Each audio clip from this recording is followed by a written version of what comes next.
Cool. It looks like the Zoom room is populated. Should we kick this off? Let's do it. Awesome. You wanna kick us off? Yes. So, hi, everyone. Good afternoon or good morning, wherever you are. My name is Relisha Pena. I am the Assistant Director for the Center for Career and Professional Development Office here at LaGuardia Community College. We are one of the largest community college in Queens, New York City area. We are located Long Island City in Queens, which is one of the most diverse boroughs in the country, actually. And we are very excited to bring you on board. I also want to plug that we also have one of the largest workforce development and enrollment and group here. So there's a lot of amazing things to do at LaGuardia from an employer perspective. My role specifically is employer facing focused. So I am very much involved in anything related to partnership building and employer relations with LaGuardia Community College and our amazing 15,000 plus students. And our director, Dr. Jessica Perez, she's our amazing leader for this department. So we were very excited to partner with Parker Dewey and bring them as one of our partners just from a student engagement and employer engagement tool perspective, but also, anything to bring opportunities to our students, we are very happy and interested and excited about. And so we hope that you could also participate with us to bring something new and fresh and exciting for our students to help them with skill building and experience building. So I am going to pass it over to our facilitator from Parker Dewey and who's been gracious in working very well with us. So I would say they're very excellent to work with just from a company. Okay. But I will pass it on and I will put my information in the chat if you do have any questions regarding our school and our career office. But thank you, Jeff. My pleasure. Excited to be here. And again, thank you for the kind words. By the way, I hope the traffic isn't too crazy with the US Open right Yes, it's very crazy, especially with the MTA. So because now. we're actually only like 20 minutes away from the stadium. So and there are times when there's Mets games and tennis happening at the same time and they're across the street from each other. Fun. But you're gonna need one of those cocktails with the honeydew in it. I'm not cool enough to appreciate that. So good afternoon, everyone. I'm Jeffrey. I'm the founder of Parker Dewey. Actually grew up in New Jersey and spent a lot of time in New York, and including at Shea Stadium before they tore it down. So honored to be here, honored to collaborate with the folks at LaGuardia. A couple of housekeeping things. First, if you have questions, comments, thoughts along the way, feel free to use the chat. I'm usually pretty good at keeping one eye on it. We'll try to address things as we go through. We'll certainly try to leave some time at the end for questions. Second, we will be recording this and sharing the slides afterwards. So you'll be getting an email either today or tomorrow with all of that info. Um, and finally, again, I'm going to try to keep this to about 20 minutes as we go through the presentation so we have time for questions at the end. That said, I'm happy to stick around if we don't have time to go through. But again, we'll try to get through this in reasonable short order. So the agenda for today is really a few things. We're going to cover, first of all, an overview of Parker Dewey and what's going on and what we do. We'll talk about micro-internships, sort of the topic of conversation for today. We'll then go through some actionable strategies that you can apply right now, things that you don't need to plan 12 months or 18 months in advance, and align really to where we are in the campus recruiting season. And then, as I said, we'll leave some time for Q&A. So jumping right into it. As a quick background, Parker Dewey's been around for about a decade. Since our founding, we have been 100% focused on creating real experiential recruiting opportunities for employers to engage prospective candidates and use a skills-first framework to see them in action. So while this is certainly incredibly valuable for students and provides them with all of those things we talked about earlier, it also helps employers. This experiential recruiting approach is time tested. as a way to engage, assess, and ultimately hire. What we've done is we've improved it to make it accessible for early career hiring and removed all of the hassle and friction and paperwork that would usually exist, making it easy for you to capture the data and respond to the changing needs. And again, let's dig into some of the challenges that we're trying to address. And again, we're not going to spend too much time on this because for the employers on the call, you guys are feeling this. You know that the traditional early career hiring process ain't working. 71% of students are saying that the process doesn't let them demonstrate their skills. And it's why we're seeing almost 50% first year turnover with new hires, either individuals who realize the company's not the right fit or individuals where the companies realize it may not have been the right hiring decision. This comes down to the fact that it's really difficult to assess ability from a resume or an interview. And we know the cost of getting it wrong is high. Again, over $6,000 average cost per hire, according to the National Association of Colleges and Employers. That doesn't even capture some of those other aspects. Again, the time you spend flipping through resumes, the cost of a bad hire, the scheduling and rescheduling of interviews. And what's ironic is that one-click hiring, one-click applications were supposed to make this easier. But what's happened is, I'm sure you all know, is companies are getting inundated with resumes and spending tremendous effort trying to guess which candidates are the right fit, which ones actually have interest, which applications aren't AI generated. And at the same time, companies often struggle to engage those students that align to their needs. So they're getting volume, but they're not finding the people they need. And the stakes are higher than ever. So our question is, what's your plan? Instead of sort of hoping candidates say, how can you assess fit earlier in the process? Instead of relying on the static resumes, how can you evaluate candidates based upon their real work? We're going to talk about how micro-internships can let you do that before making that hiring investment. Because we know the status quo is expensive and frustrating, but it doesn't need to be. Imagine that sort of beyond using the traditional playbook.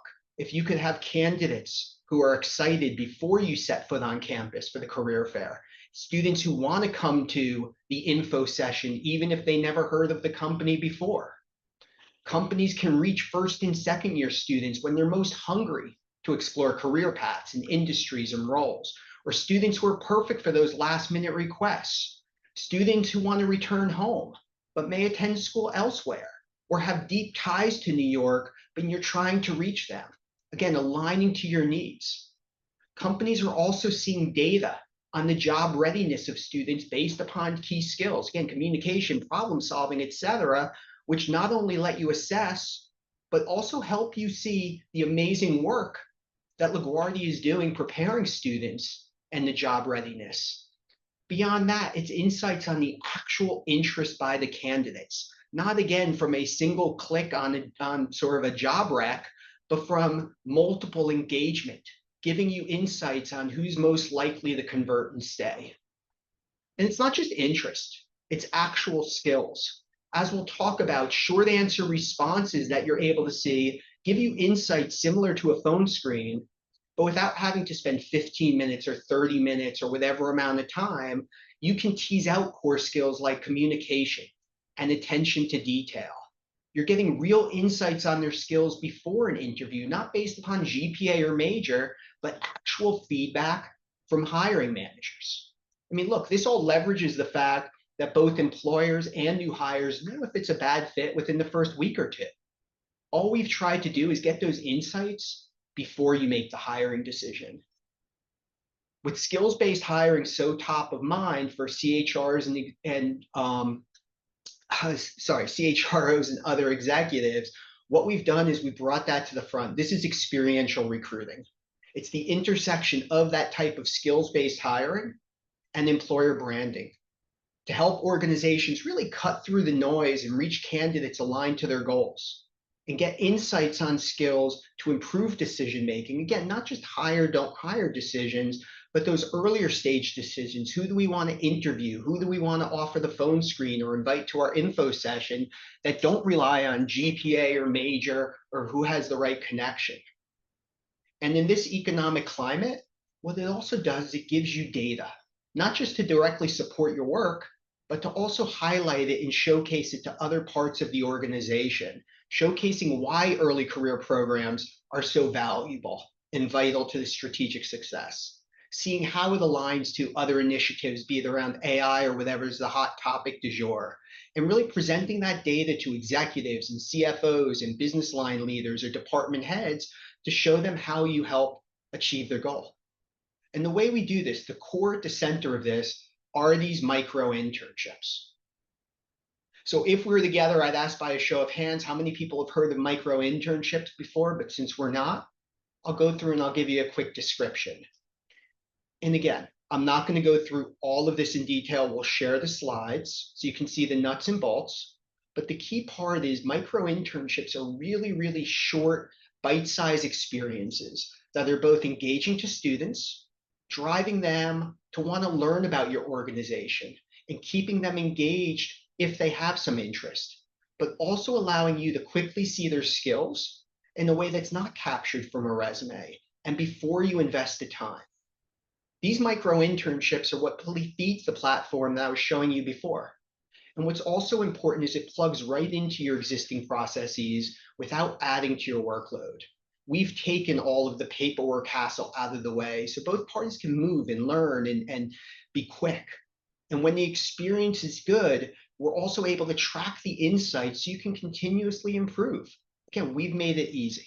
And I'll show you some examples. Again, these micro internships are not intended to replace summer internships or full-time roles, but what we actually do is we'll take job descriptions for roles like an entry-level data marketer. And a micro internship is not, again, something that requires you to share a bunch of info or onboard or give access to systems. Filling a role like this data marketer, a project might be do a competitive campaign analysis, use public information on competitors to identify tactics and put together a summary, or help us create a piece of content in an area like production.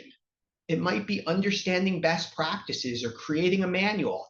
Again, things that don't require you to share information, things a student can do independently as a way to learn about your organization and the role and demonstrate their skills. In software development, it might be user experience testing or doing a report on cybersecurity trends. And even for those of you in HR, again, you're not going to give them access to your HR systems, but you could have them update job descriptions. Not only is that helping you get something off your plate, you're seeing skills like attention to detail, communication, organization, all of those skills that are vital, but often get missed. And that's really key. This skill assessment is built into the process. Companies are gaining insights on what we've identified are the 12 key skills every step of the way without adding a new sort of process. When students are applying, you're able to see, do they have real interest? Do they have attention to detail as they're working on these projects? Skills like communication or coachability come to the forefront. And from the work product itself, you're able to see things like problem solving and professionalism, but also those job specific roles, like can someone use Power BI or do a DCF in Excel? Why are students willing to do this? Well, they're willing to go through these projects because it's how they want to be recruited. 95% of college students have said these short, real world, real work experiences are the most effective way for them to be recruited. It's how they want to learn about companies and how they want to demonstrate skills. And what's great is they plug right into your process. They're a way to build that on-demand pipeline for when you need it, a way to build that employer brand on campus. Maybe you're a Fortune 500 company that's not top of mind for students. Here's how to build that brand. Or maybe you're a company like Nike that every college student has heard of, but not thinking about for a data analytics or strategy role. As we've talked about, it assesses skills. It's a great way to keep them engaged. One of the examples I'll show you is how companies are using this after being on campus for the info session or career fair. So let's jump into 5 very specific examples. The first is a company called Train Technologies. It's a global manufacturing company. Their goal was building a pipeline of candidates who were engaged and excited. What they recognized is Part of the reason early career recruiting is so stressful is, in their words, it felt like they were constantly running a series of races. The race to get candidates to come to the career fair, the race to actually get applications, the race to get through them, the race to get offers out there and accepted. And it was constant, not just for the full-time role. It was then the internship, then it was the renegs, then it was the early access. Train realized it didn't need to be this way. They wanted an always-on pool of candidates they can pull from as needed, and wanted to do so without being on this hamster wheel. So one of their ideas was a campus ambassador program. And again, this is nothing new. I'm sure a lot of you on the call have those types of programs. What they wanted to do is do it a little bit differently. They wanted to use their campus ambassador program as a way to actually drive interest in Train. So instead of just having former interns serve as ambassadors on campus, they posted a micro-internship where they were selecting students or using it to recruit students who could be those campus ambassadors. Again, it was pretty cool because they were bringing on students from different majors and backgrounds and otherwise who may not have been thinking about Train. And those students were certainly doing some of the normal campus ambassador stuff, again, finding the clubs, helping with events, sharing the inside scoop. But what they were also doing was they were building a pool of other candidates who were interested. So the given school, not only did they have the one or two campus ambassadors they selected, but all of the other students who applied. And it wasn't just names and one-click job applications. It was real insights on their skills. Sorry, my auto light went off. I guess I haven't stood up for an hour. So what Train was able to get, as you can see from the screen, is if they had a last-minute request for an engineer, here's a pool of candidates who have raised their hand and are interested. And again, it's not just a one-click application, but they can see the actual level of engagement. This is before setting foot on campus and without the rush to quickly post a job to get that last-minute candidate. Now, while this works anywhere, Train started on a campus where it already had a deep relationship. But what about finding those candidates who are getting missed? Well, it's a great example with global medical device company Smith Nephew. Not only were they concerned about missing candidates, they were also focused on student athletes, especially for business development roles. They realized that while their local offices had great relationships with those local schools, they realized there were plenty of students in Florida or Illinois or New York who were originally from Andover or Memphis or Austin, where they had offices, but they were getting missed. So what Smith Nephew did was they created small projects that not only engaged those students where they were able to target based upon those geographic ties, but they were also able to audition them for those business development roles. So these projects were a carrot, if you will, to drive interest from the right candidates, but hiring managers loved it because they were also able to get a preview of the candidate's skills, an early look. And again, this is vital, especially in sales or business development roles. First year turnover, as we talked about, for all for all individuals, sort of the first year after graduation is about 50%. In business development roles, it's often closer to 80 or 90. Smith Nephew, by using this approach, had 100% first year retention. So it's not just about having that always on pool, it's about having a pool that aligns to your needs, where you can see their actual skills, to minimize time wasted in the process or bad hires, and also to build relationships that drive the conversion and the retention, which is why that skills assessment is so important. Which brings us to the next example, Orange Theory. Now, Orange Theory was really focused on addressing this. And unlike Train or Smith Nephew, Orange Theory is really well known. You've either been to their gyms or have friends, or in my case, wife who goes, who talk about them constantly. But it's a double-edged sword because students have heard of Orange Theory because they've been in the gyms or they've heard of it, but they thought the only roles Orange Theory was hiring for was trainer or at the front desk for some of those other roles. So Orange Theory was getting stacks of resumes for people that wanted to work at the gyms, but what they really needed were people interested in HR and marketing or strategy. One area in particular, again, HR came up, that they realized they always had these tasks that would come up for hiring managers, Would there be a way for them to get help on those tasks, but also build that pipeline, to build that relationship with the students and allow the early career team to get the insights on the skills? And again, it wasn't from AI or some other filter, but real feedback on the project. It also aligned to some of the other objectives within Orange Theory. So HR knew that academic pedigree wasn't a great predictor. Hiring managers still relied on GPA and where someone went to school. And in fact, what this did was help break through. As that hiring manager would see someone or actually work with someone from a different program they may not have recruited from before, it broke through those barriers. And in fact, an HR leader on another team did this himself. They were hiring for their own summer intern. And they actually selected two different students to research best practices on new hire onboarding. One of the students was their typical hire, an HR major with a 3.8 or 3.9 GPA from a focus school. But they also decided to give a shot to someone that was a general business major, that didn't go to a focus school, that sort of didn't have as pristine as a major. The work product from the two students is on the left. I'm sure you can guess where I'm going with this. The student at the bottom was that non-HR major. She was able to show through her work that she had not just the detailed HR skills, that she was able to get up the curve quickly, but her communication, her empathy, her problem solving from the deliverable. She wound up getting hired for a summer internship in a full-time role. But then ultimately, the hiring manager said, this is someone that we probably wouldn't have even interviewed. If HR gave me their resume or the recruiter gave me their resume, I wouldn't have interviewed her. But once I saw her work, it changed the whole thing. Now, again, it's great when you can find a candidate for a school you haven't recruited before.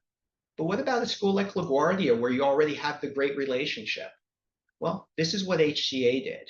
They were really focused on deepening the relationships that they had already built with colleges. And while competition for talent is always massive, within healthcare, again, allied health and nursing in particular, it was crazy. There is a massive shortage. So HCA was really focused on engaging with students earlier in the process. Again, they built relationships with the clubs and hosted events, but what they were finding is they weren't really getting to know those first or second year students because they were only offering internships to rising seniors. They also weren't engaging those students who might not be thinking about healthcare or related areas.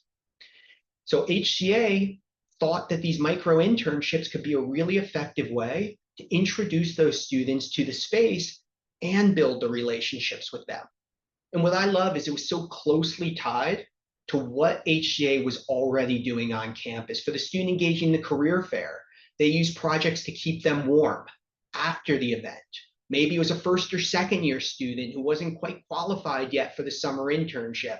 Let's engage them and get insights on their skills. So before even showing up to a campus, they could immediately download data on all of the students that expressed interest. Again, not just clicking a button, but actually answering the questions and engaging and seeing feedback on how students performed. Again, before looking at their resume, watching a video interview or doing or doing an interview. Which brings us to the last example, Xylem, Fortune 500 company, amazing organization. I know I hadn't heard of them before I started working with them, and gosh, we certainly know students aren't. They're focused on data. Every decision within HCA is focused on data, all of which ultimately flows up to the CEO. So in addition to HR trying to make the case to expand early career programs, they were also focused on the data tied to larger corporate initiatives. Again, like some of the earlier examples, they wanted to reach students earlier and ties to locations, et cetera, but they were also focused on how do we collaborate with our ERGs, not just asking them to show up at events, but really building those meaningful relationships with students tied to those larger corporate initiatives. And they partnered with one department initially, but it quickly expanded.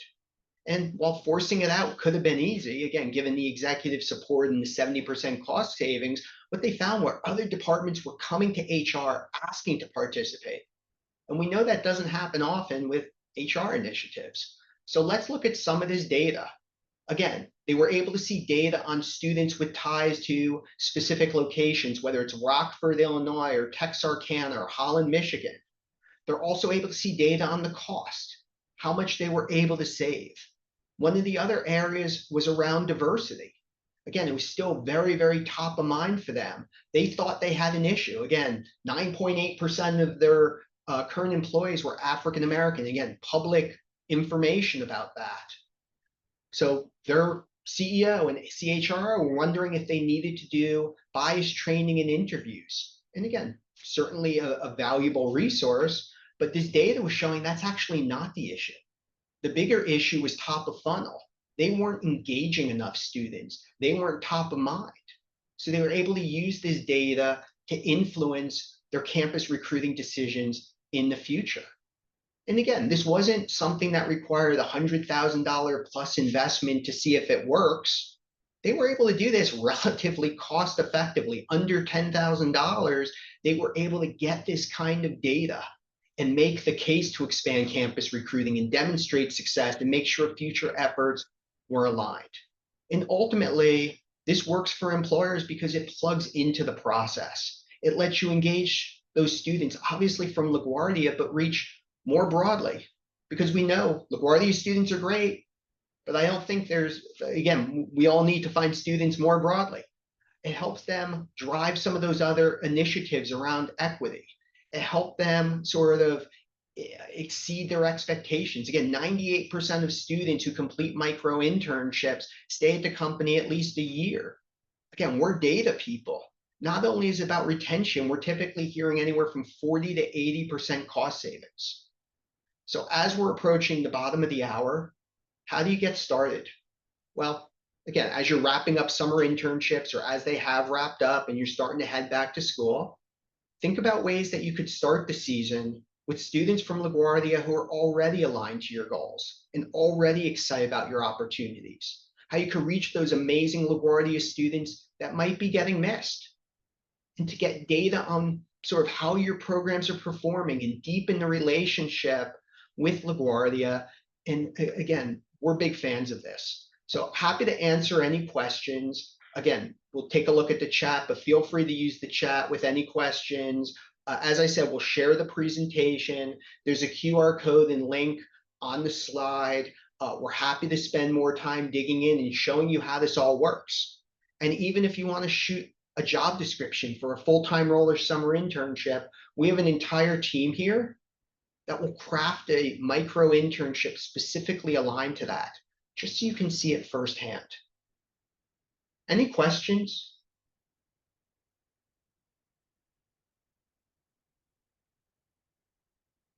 Feedback, thoughts? Anything I missed from the LaGuardia folks? No, thank you. That was great. I actually did had a question. I think it was the employer that had the um interest in looking at student athletes. So can you remind us like what were some of like the example like projects maybe that they um were offering? I'm curious because they were very keen on the specific group of students they were looking for, or Yeah, candidates, excuse me. no, the company is Smith Nephew. It's a medical device company, and they were really interested in student athletes for business development roles.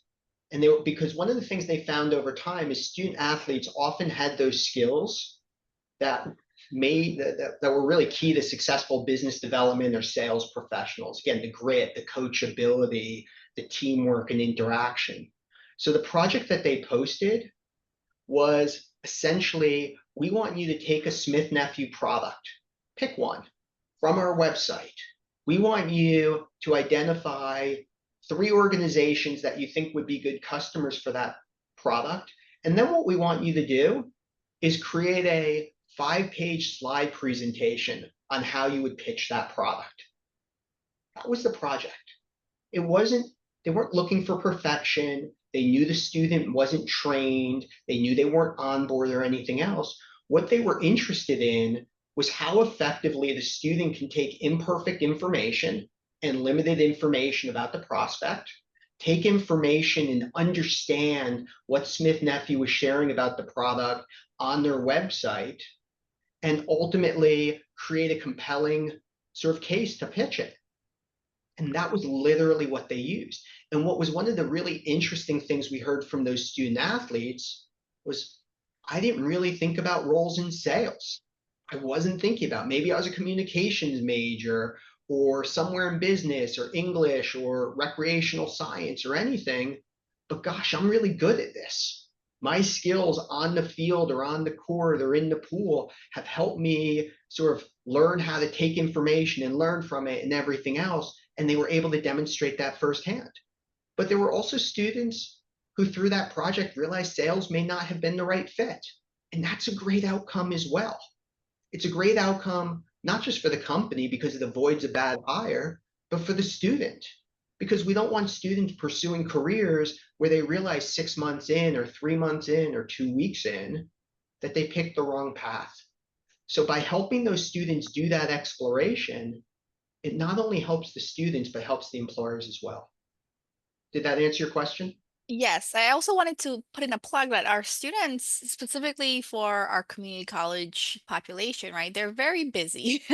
A lot of them have multiple responsibilities in and outside of school. And so something like a micro internship that has a very um, focused goal, and there's deadlines, and you could range from 3 months. So you could set the deadline as to, you know here's the deadline, they figure it out whenever they want to work on it. That is very flexible and helpful to them, because at least it could still help them generate income, generate experience, make a connection with you as a organization, um, and still fit all of that into their busy schedule, right? Because a lot of them sometimes are they have full-time jobs and a full course load of, for their academic programs, as well as some of them are, they are parents, or have caretakers. They're juggling an internship and a job, right? So but that doesn't mean they are not interested. They Right. are very hungry, and some of them really are looking for a foot in the door, something to just start building on their resume to say that they just started learning these new skills and they want to apply it or test it out. Or again, it's very much like a great way to test out what they're learning to reinforce that this is what they want to do, what they want to learn. Our students population, just in LaGuardia, but also in CUNY in general, in New York City, they're not just bilingual, they're multilingual, right? And Hmm. so that's also another key skill that you could tap into if you need to if you're looking for candidates who have a intercultural competencies, right? And understanding different groups of individuals, life experiences, as well as cultural differences. Because again, in New York City or just in the Northeast metropolitan area, that's very prominent here. So it could even be that too, right? Like language and understanding different groups, especially if you're like in a nonprofit space, or if your company venturing into Latin America or East Asia, and you need to understand a particular environment. So they're very amendable and flexible, and this gives them a flexible opportunity, but something that's also meaningful, right? It's not something they'll definitely see this as a meaningful opportunity, and they have us as career service professionals to help them to meet them halfway in terms of access to these opportunities, but also making sure that they are career ready in many sense of the word. So I think I love the Jeff that you mentioned this. This is a great way to keep that relationship warm, especially after you have on-campus events such as career fairs or information sessions, or if you do actually onboard a lot of our interns, could be like an additional way to keep them for future to do more project-based learning with your organization and give them pay. So everybody wins in these kinds of situation. Well, and I love all of the points you brought up. I'm a big fan of community college programs in general. To your point, a lot of the individuals who are participating in those programs sort of are either working part-time or taking care of family or otherwise. Micro internships are accessible for them. One of the other things we also hear all the time from companies, and again, I had a conversation with a New York-based company earlier this week, We're talking about where they recruit. And they go to NYU and they go to Columbia and they go to Fordham and they go to Rutgers and they're complaining to me that they can't find talent. That we go to those schools, but because we're not giving away iPads at the career event like Apple or to have the best swag or don't have the brand recognition, students aren't coming. And my response is, well, are you recruiting at CUNY? They're like, no, we haven't really. And this becomes this great way for them to start to get to know those schools and see how amazing the students are. And they're not doing it for mission reasons. Again, it's great when they want to support the mission, everything else. They're now doing it because they realize it's good for business. That's giving them access to a candidate pool that aligns with their goals, that has the grit, that has the problem solving, that has the multilingual and cultural understandings that they're looking for. And it becomes a competitive advantage for them in recruiting. And again, it doesn't replace. I also love the part you brought up about after the internship. Again, we're working with several companies on that where they're saying we want to keep students warm after the internship, after the job offer's been made. And it's not just about keeping them warm, it's about using the micro-internships. So when they start their full-time role or internship, they're hitting the ground running. They're already sort of engaged with different professionals. Again, the term we keep on hearing is it gives me a competitive advantage. It gives me an early look. It lets me assess the skills. It lets me build the relationship, not just the recruiting relationship of the talent acquisition professional and the student or whoever's assigned to the school, but helps build that authentic relationship between the student and hiring managers. Any other questions or feedback? I hope I did an okay job, even though the light went off halfway through. Cool. With that, then, this will conclude the webinar. As I said, we'll be sharing the slides and recording afterwards. Feel free to use the QR code on the screen or the link. We're happy to schedule some time and dig in. I love doing this stuff in case it didn't come across. And we have an entire team that literally all they do is spend time with employers trying to understand their roles, trying to understand sort of what types of full-time roles or internships they're hiring for, where they're facing challenges, what their objectives are, and creating things that are perfectly designed for them. So we love doing that stuff, but please don't be bashful. And again, thank you for the amazing opportunity to be with y'all today. Enjoy the rest of your Friday evening, or yeah, I guess I can't think of the term. Long weekend, Labor Day weekend. Yeah, it's Thursday. It's Thursday. Oh my God, I thought it was Friday. Enjoy the rest of your Thursday and long weekend. Bye, everyone. Take care. Thank you for the kind words.